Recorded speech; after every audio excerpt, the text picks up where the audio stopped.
여러분, 확신이라는 단어를 들으면 좀 어떤 느낌이 드시나요? 저는 좀 그 단어를 들으면 뭔가 단단한 돌같이 흔들림 없는 그런 안정감 있다? 그런 느낌이 드는데요. 하지만 이제 보통 우리가 확신이 있다고 말할 때는 단순한 느낌이나 그 막연한 희망으로만 그렇게 말하진 않습니다. 대부분 어떤 이유가, 확실한 이유가 있거나 근거가 있고 그 근거가 맞다고 믿기에 확신이라는 표현을 쓰는 것입니다. 예를 들어서 이제 요즘 시험 기간이기도 한데 시험을 본 친구가 이제 왠지 이번 시험 진짜 잘 본 것 같아 말했을 때 단순히 느낌 때문이라면 그것은 확신이라기보다 추측에 가까운 거죠.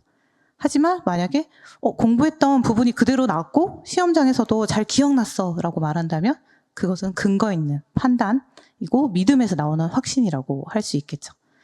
이처럼 이제 확신은 단지 감정이 아니라 이유와 논리 그리고 믿음이 좀 같이 결합된 결과인 것입니다. 그렇기 때문에 확신이 있는 사람은 이 외적인 환경이 아무리 흔들려도 중심을 잃지 않고 오히려 담대하게 도전할 수도 있고 평안을 누릴 수도 있습니다. 반면에 확신이 없다면 좀 망설여지고 주저하기도 하고 좀 거절 앞에서 쉽게 무너지기도 하는 모습을 보이기도 합니다. 이런 확신이라는 것은 이제 우리의 그런 신앙 여정 가운데서도 정말 중요한 건데요. 이제 많은 그리스도인들이 예수님을 믿으면 삶이 평안해질 것이라고 기대합니다. 믿으면 모든 문제가 해결되고 걱정 없이 살게 되겠지라고 많이들 생각하게 되죠. 하지만 성경은 그리스도인의 여정이 단순히 믿음에서 바로 평안으로 이어진다고 말하지 않습니다. 어쩌면 우리는 그 중간 과정인 그 고난과 기다림, 그 믿음의 싸움을 관가하고 있는지도 모릅니다. 그래서 부활절을 맞아서 우리가 묵상하는 이 예수님의 십자가는 단순한 고난이 아니라 끝까지 사랑하시는 하나님의 그 사랑의 깊이와 그 사랑이 결국 승리를 가져온다는 이 진리를 보여주는 사건인 것입니다. 그래서 이제 바울은 로마서 8장 39절에서 이렇게 선언합니다. 한번 같이 읽어볼까요? 높음이나 깊음이나 다른 어떤 피조물이라도 우리를 우리 주 그리스도 예수 안에 있는 하나님의 사랑에서 끊을 수 없으리라. 이 확신이 없다면 우리는 고난이 닥칠 때마다 흔들릴 수밖에 없습니다. 왜냐하면 하나님이 나를 사랑하신다면 내 삶에 문제가 없어야 한다는 전제를 갖고 있기 때문입니다. 흔들린다는 것은. 하지만 하나님이 나를 사랑하시고 그 사랑은 절대로 끊어지지 않는다는 확신이 있다면 이 고난 속에서도 흔들리지 않고 담대하게 설 수 있는 것이죠. 그래서 절망 대신에 소망을, 의심 대신에 믿음을 선택할 수 있게 되는 겁니다. 그래서 오늘 함께 나누고자 하는 것은 이 하나님의 사랑이 절대로 끊어지지 않는다는 그 확신의 이유가 무엇인지에 대해서 그 근거가 뭔지 그 답을 오늘 좀 말씀 속에서 함께 나누고자 합니다. 로마서 오늘 말씀 본문이 이제 로마서 8장 32절부터 39절은 바울이 지금까지 전개온 이 로마서의 그 내용, 복음의 내용을 마무리하는 결론의 말씀입니다. 바울은 로마서 1장부터 8장까지 이 긴 여정을 통해서 그리스도인의 삶이 어떤 것인지 또 구원이 무엇인지를 설명해 왔습니다. 여기서 이제 바울이 수사적 질문이라는 것을 많이 사용하는데요. 이는 이제 어떤 정보를 얻으려는 그런 질문이 아니라 듣는 사람으로 하여금 잠시 멈추고 깊이 생각하도록 만드는 그런 방식입니다. 그래서 바울은 이런 질문을 통해서 우리 마음에 강한 확신을 심어주고 싶었던 것이죠. 그래서 로마서 8장 31절에서 31절에서 이제 바울이 이렇게 묻습니다. 같이 읽도록 하겠습니다. 그런즉 이 일에 대하여 우리가 무슨 말 하리요? 만일 하나님이 우리를 위하시면 누가 우리를 대적하리요? 바울이 여기서 말하는 이 일들은 이제 로마서 5장부터 8장까지 담긴 이 모든 내용을 말합니다. 하나님께서 우리를 구원하시기 위해 행하신 모든 일들, 우리 죄를 용서하시고 의롭다 하시고 성령을 주시고 또 장차 받을 영광, 예수 그리스도께서 다시 오실 때 우리가 하나님 나라에서 함께 누리게 될 그 기쁨과 완전한 회복, 이 놀라운 그 계획들을 다 포함하는 것이죠. 그러므로 바울은 31절을 통해서 이렇게 말하는 거예요. 이 모든 것을 이루신 하나님이 우리 편이신데 도대체 누가 감히 우리를 해치려 하겠느냐는 거죠. 하지만 이제 여기서 바울이 말하고자 하는 것이 예수 믿으면 더 이상 문제가 없다는 뜻은 아닙니다. 오히려 그는 우리의 삶에 여전히 고난과 어려움, 대적 우리를 해하려는 그런 세력들이 찾아올 수 있음을 인정하고 있습니다. 하지만 그럼에도 불구하고 바울은 담대하게 말합니다. 그 어떤 것도 우리를 하나님의 사랑에서 끊을 수 없다. 이 말은 곧 우리 안에 어떤 한편으로는 그 사랑이 끊어질 수 있는 건 아닌가? 이런 염려와 불안이 있다는 것을 전제하기도 합니다. 그렇다면 이제 묻게 되는 거죠. 도대체 우리가 겪는 고난, 우리가 마주하는 이 문제들이 하나님의 사랑과 무슨 관계가 있을까? 이 우리가 맞서는 어려움은 단순히 삶이 힘들다는 문제만이 아닙니다. 진짜 위협은 그 고난을 통해 우리 자신을 의심하게 만드는 것입니다. 아니, 하나님이 나를 사랑하시는데 하나님 나한테 왜 이러시는 거지? 하나님 정말 나를 사랑하실까? 혹시 하나님께 벌 받는 건 아닐까?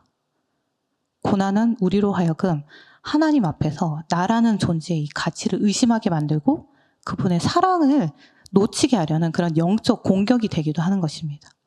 결국 우리와 하나님의 관계를 끊어내려는 그 목적을 가지고 있는 거죠. 하지만 바울은 그 관계를 끊을 것이 없다고 확신합니다. 그 강력한 확신은 이제 어디서 오는 걸까요? 바로 로마서 이제 다음 구절이 8장 32절에 이제 이렇게 이야기하고 있습니다. 함께 읽도록 하겠습니다. 자기 아들을 아끼지 아니하시고 우리 모든 사람을 위하여 내주시니까 어찌 그 아들과 함께 모든 것을 우리에게 주시지 아니하시겠느냐. 이 말씀은 오늘 우리에게 이렇게 말해줍니다. 너는 하나님께 정말 소중한 존재야. 세상에서 가장 귀한 존재였던 하나님께 예수 그리스도를 그것도 아무런 대가 없이 죄인인 우리를 위해서 내어주셨다는 이것만으로도 하나님께서 우리를 얼마나 소중히 여기시는지 깊이 느낄 수 있는 것입니다. 여러분 혹시 빌리 엘리어트라는 그런 영화를 보신 적이 있나요? 발레, 이제 남자애가 발레를 하는 영화였는데 이제 주인공 빌리가 영국의 그 북부의 탄광 마을에서 아버지, 형, 할머니와 함께 살고 있었습니다. 당시 이제 산업혁명이 일어나고 이제 지나가는 시기로 이 석탄이라는 게 굉장히 중요한 자원이었지만 이제 좀 필요가 없어지는 그 시기에 왔었고 그 이면에 강부들이 굉장히 열악한 환경에서 이제 착취당하고 있던 실정이었습니다. 아버지와 형은 이 탄광에서 일하는 광부였는데요. 이 부당한 처우에 맞서서 파업에 참여하고 있었고 생계는 매우 어려웠지만 아버지에게 이 노동운동 이거는 인간다운 삶을 위한 투쟁이었으며 그 노동자들의 자존심이기도 했습니다. 근데 그러던 어느 날 아버지는 이제 아들에게 빌리에게 강제로 이제 복싱을 시켰는데 그래서 아들이 복싱을 잘 하고 있을 거라고 생각하고 체육관을 찾았다가 깜짝 놀랍니다. 이 빌리가 발레를 추고 있었던 거예요. 여자들 애들 틈 사이에서. 그 당시에 이제 전통적인 남성성이 엄청 강한 탄광 마을에서 이 발레를 한다는 거 남자애가 쉽게 받아들여질 수 없는 일이었죠. 하지만 그때 이제 빌리는 용기를 내어서 아버지 앞에서 춤을 춥니다. 그리고 그 춤이 끝나자 정적이 흐른 후에 아버지는 충격을 받고 뛰어나갑니다. 그리고 아들이 아버지를 계속 불러요. 하지만 대답이 없습니다. 근데 아버지의 이 충격은 자신의 말을 듣지 않는 아들에 대한 분노가 아니라 아들의 춤을 통해서 그 빌리 안에 있는 기쁨과 진심 어린 열정 그리고 억누를 수 없는 그 재능을 본 것이었습니다. 그리고 아버지는 그대로 뛰쳐나가서 발레 선생님을 찾아가서 이렇게 묻습니다. 얼마가 있어야 빌리를 왕립 발레 학교에 보낼 수 있습니까? 그리고는 자신이 그토록 지켜오던 파업을 그만두고 이제 동료들의 오해와 따가운 시선을 감수한 채 다시 광산으로 일을 하러 들어갑니다. 아들의 꿈을 응원하기 위해 가장 귀하다고 믿었던 자신의 권리마저 기꺼이 내려놓은 것이었습니다. 왜 그랬을까요, 여러분?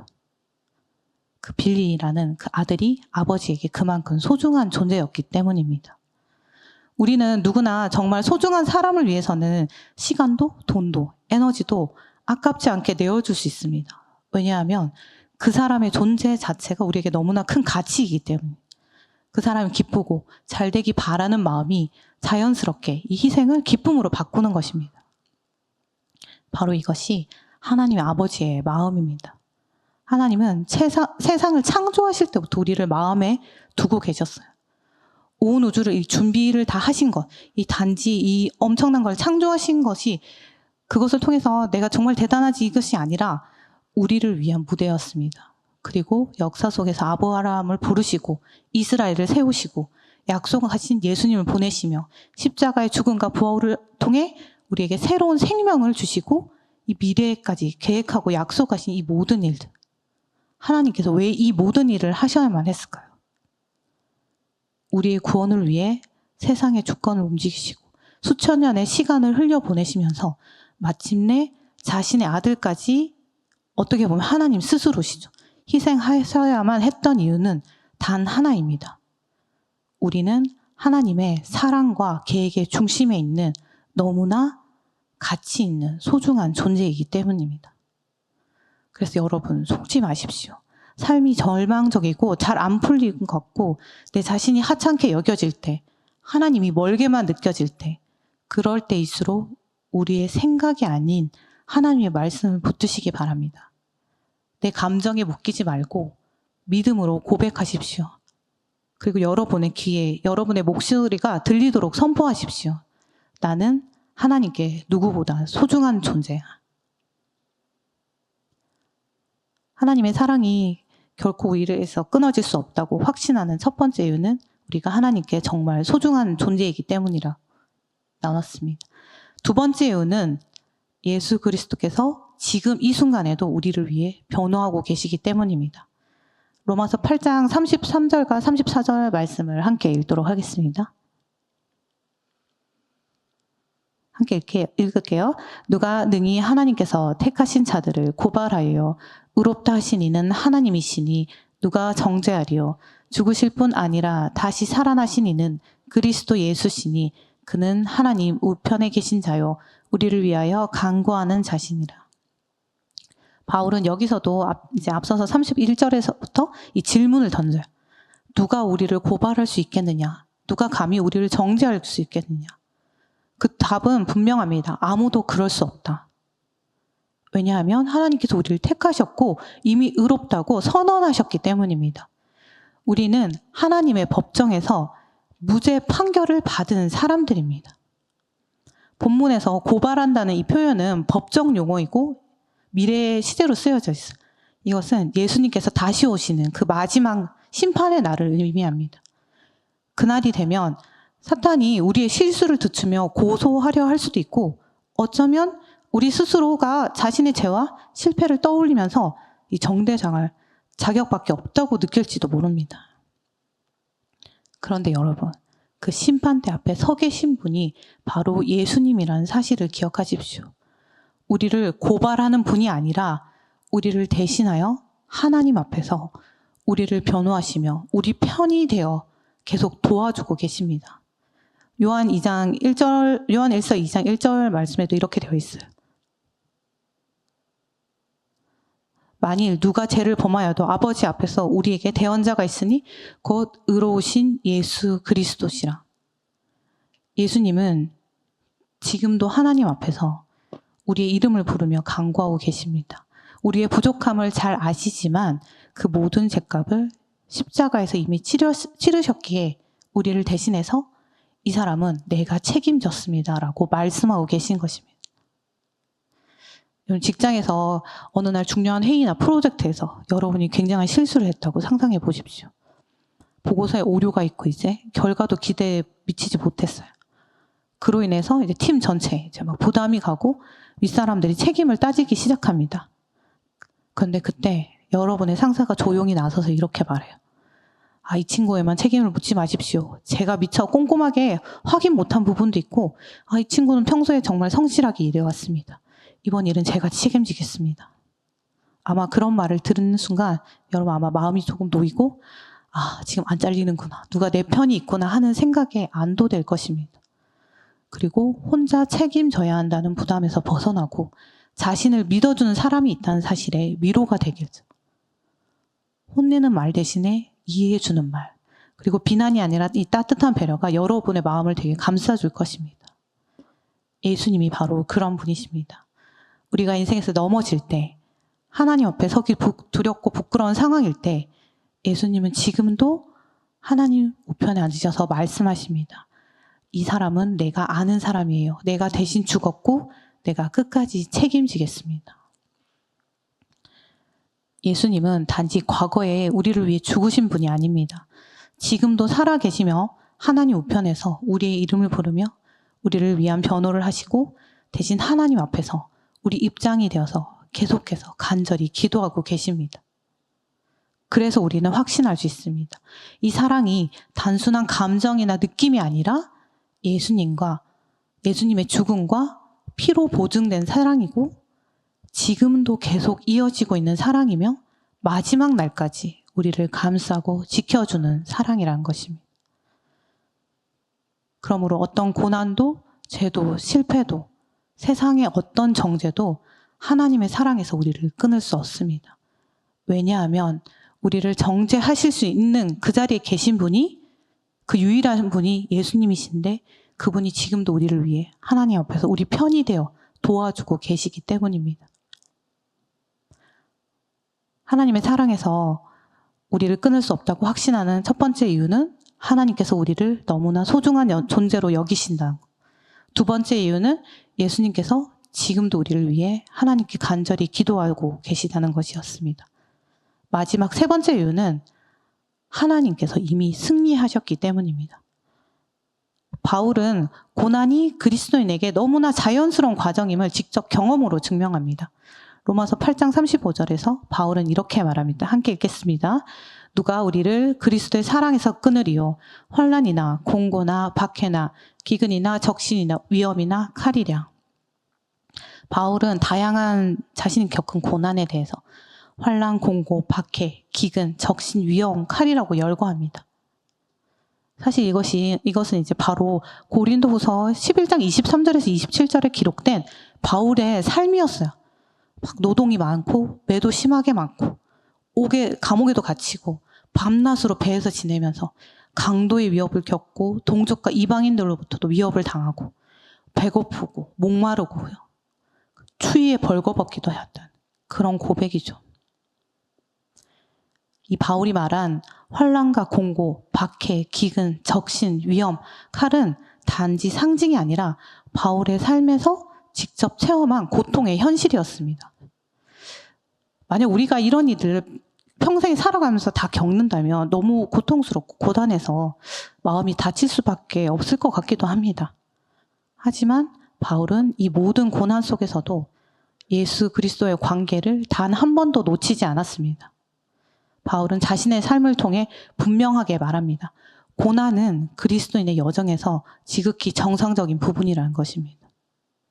그래서 바울이 이어서 8장 36절에서 이제 시편 44편 22편을 인용하면서 이렇게 말합니다. 같이 읽을게요. 기록된 바 우리가 종일 주를 위하여 중임을 당하게 되며 도살당할 양같이 여김을 받았나이다 한가 같으니라.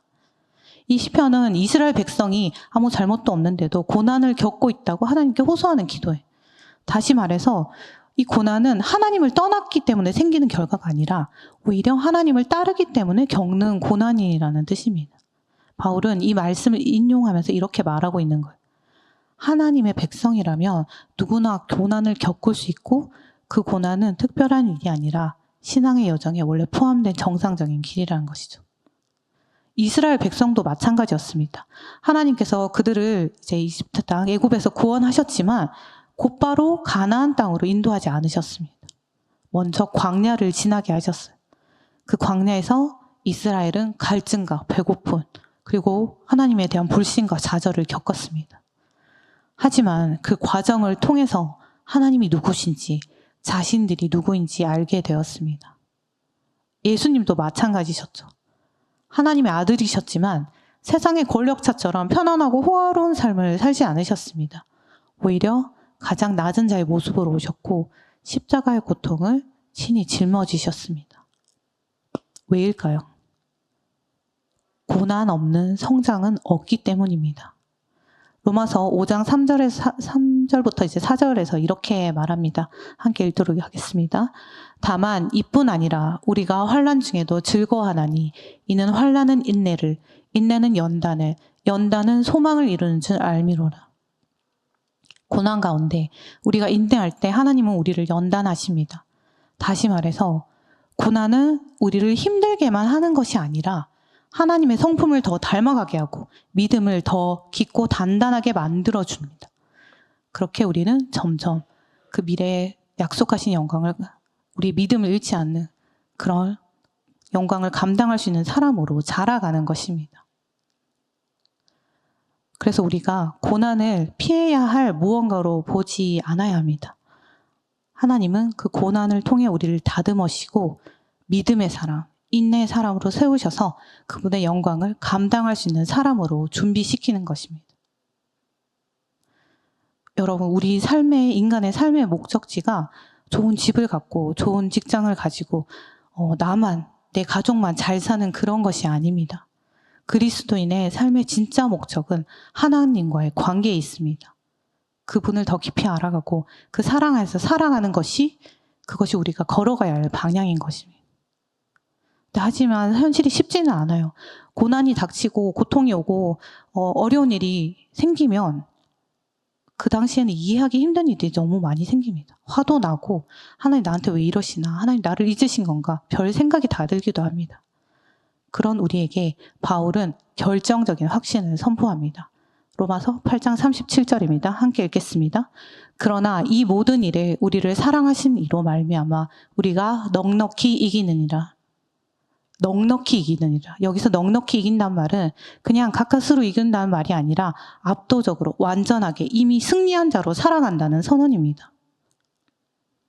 그렇다면 우리가 어떻게 이미 승리한 인생을 살아갈 수 있는 걸까요? 바로 예수님의 부활이 그 증거입니다. 사탄은 예수님을 죽이기 위해서 막 발부동을 쳤어요, 계속. 예수님이 죽으면 메시아가 사라지고 하나님이 사랑하시는 백성들을 마음껏 무너뜨릴 수 있다고 생각했습니다. 그러나 하나님의 계획은 달랐습니다. 누가복음 24장에 이제 엠마오로 가는 두 제자가 이렇게 말해요. 예수님이 돌아가시고 아직 돌아가시고 나서 이제 일어난 일인데, 그때 제자들이 이렇게 해요. 예수님을 만났는데 그 당시 아직 알아보지 못했어요. 우리는 이 사람이 이스라엘을 속량할 자라고 바랐노라. 이 사람은 예수님이에요. 그런데 이 일이 일어난 지가 벌써 사흘째요. 그들은 예수님의 죽음을 보고 모든 것이 끝났다고 절망하고 있었습니다. 하지만 그들 곁에 계시던 분이 바로 그 낯선 분이, 알아보지 못했던 분이 부활하신 예수님이셨습니다. 그때 예수님이 말씀하셨어요. 미련하고 선지자들이 말한 모든 것을 더디 믿는 자들이여, 그리스도가 이런 고난을 받고 자기의 영광에 들어가야 할 것이 아니냐. 예수님의 부활은 단지 죽음을 이긴 사건이 아닙니다. 하나님의 반전이 있는 것입니다. 우리의 절망을 무너뜨리고 모든 고난과 고통을 뒤집어 놓는 승리의 선언이었습니다. 그 초대 교부 중에 이제 크리소스톰이라는 사람이 이렇게 말을 했어요. 우리를 대적하고 방해하는 자들은 오히려 우리에게 영광의 면류관을 가져다 주는 자들이다. 하나님의 지혜는 그들의 계획을 구원과 영광으로 바꾸신다. 그러므로 참으로 어느 누구도 우리를 대항할 수 없다. 하나님은 고난을 그냥 두지 않으십니다. 그 고난조차도 승리의 도구로 사용하십니다. 그래서 바울은 8장 28절에서 이렇게 고백을 합니다. 하나님을 사랑하는 자, 그의 뜻대로 부르심을 입은 자들에게는 모든 것이 협력하여 선을 이루는 자. 고난은 우리를 하나님의 사랑에서 끊는 존재가 아닙니다. 오히려 그 사랑을 더 깊이 뿌리내리게 만드는 통로인 것입니다. 그 제리 스탠코스키라는 분이 이런 이야기를 들려줬어요. 어떤 이야기냐면 어느 이른 봄날에 한 늙은 농부를 만났답니다. 그래서 이 사람이 이렇게 물어봤어요. 이렇게 봄에 비가 많이 오니까 곡식이 자라기 참 좋은 날씨네요. 이렇게 말하자 그 농부가 대답했어요. 아닙니다. 지금처럼 성장에 유리한 날씨가 계속되면 식물은 깊지 않은 지표면에 뿌리를 내릴 것입니다. 그렇게 되면 태풍이 왔을 때 곡식이 쉽게 쓸려갑니다. 하지만 처음부터 성장이 쉽지 않으면 식물은 물과 양분을 얻기 위해 땅속 깊이 튼튼하게 뿌리를 내리려고 할 것입니다. 그러면 태풍이나 가뭄이 와도 흔들리지 않습니다. 그러니 여러분, 어려움이나 고난이 찾아올 때 두려워 마십시오. 자기를 비난하지 마십시오. 대신 고난을 바라보는 시선을 바꾸십시오. 하나님을 향한 사랑과 믿음의 뿌리를 더 깊이 내리는 시간이심을 기억하시기 바랍니다. 하나님은 우리를 고난 속에 혼자 버려두지 않으십니다. 그 고난을 통해서 우리를 하나님께 더 가까이 이끄시고 우리를 영광에 이르게 하십니다. 그러니 속지 마십시오, 여러분. 이미 이긴 싸움입니다. 우리는 이미 승리했습니다. 처음에 말씀드렸듯이 확신은 단지 감정이나 느낌에서 끝나는 것이 아닙니다. 확신은 분명한 근거가 있을 때 비로소 견고해지고 고난 속에도 흔들리지 않는 담대함을 가져다 줍니다. 우리의 신앙 여정도 마찬가지입니다. 부활절을 맞이해서 우리는 예수님의 승리와 영광을 기뻐하지만 그 영광은 결코 고난을 건너뛴 결과가 아닙니다. 십자가라는 깊은 고난의 골짜기를 지나가야만 가능했던 것이 부활입니다. 그래서 그리스도인의 삶 또한 고난이 없을 수 없고 오히려 그 고난 가운데 드러나는 하나님의 사랑과 그 확신이 얼마나 중요한지를 다시 한번 우리에게 깨닫게 합니다. 그래서 예수 그리스도께서 다시 오실 그날까지 우리는 삶의 여러 시련과 무게를 견디면서 걸어가야 할지 모릅니다. 하지만 우리가 인내하며 끝까지 그 길을 걸을 수 있는 이유는 단 하나입니다. 하나님의 사랑은 결코 우리에게서 끊어질 수 없기 때문입니다. 이 확신에 대한 이유를 오늘 우리가 나눴는데요. 그래서 그 세 가지를 꼭 기억하시기 바랍니다. 하나님은 우리를 너무나 소중히 여기셔서 유일한 아들인 예수 그리스도를 아낌없이 내어주셨다는 것. 그리고 그 예수님은 지금도 하나님 보좌 우편에서 우리의 이름을 부르며 간구하고 계시다는 것. 그리고 하나님은 예수님의 부활을 통해 이미 승리하셨고 그 승리는 과거의 사건이 아니라 오늘 저와 여러분의 삶과 미래를 이끌어가는 살아있는 능력이라는 것입니다. 그래서 예수님의 부활은 단지 과거의 기적이 아니라 오늘 우리의 삶과 미래를 이끄는 승리의 선포입니다. 사랑하는 여러분, 고난이 찾아올 때 우리의 시선을 바꿔야 합니다. 이제 고난은 더 이상 하나님의 사랑이 멀어졌다는 증거가 아닙니다. 오히려 그 사랑 안에 우리가 있다는 증거이며 하나님이 우리를 연단하시고 이끌어 가시는 방법입니다. 우리는 이미 이긴 싸움을 살아가고 있습니다. 상황을 봤을 때는 여전히 절망적이고 넘어지기도 하고 낙심하기도 하고 지칠지라도 하나님의 사랑은 단 한순간도 우리를 놓치지 않으십니다. 이제 우리 함께 로마서 마지막 구절인 8장 38절에 39절 말씀을 함께 읽으면서 이 놀라운 사랑을 다시 한번 마음에 새기면서 선포하며 오늘 말씀을 마치고자 합니다. 여러분 함께 읽도록 하겠습니다. 내가 확신하노니 사망이나 생명이나 천사들이나 권세자들이나 현재 일어나 장래일이나 능력이나 높음이나 깊음이나 다른 어떤 피조물이라도 우리를 우리 주 그리스도 예수 안에 있는 하나님의 사랑에서 끊을 수 없으리라.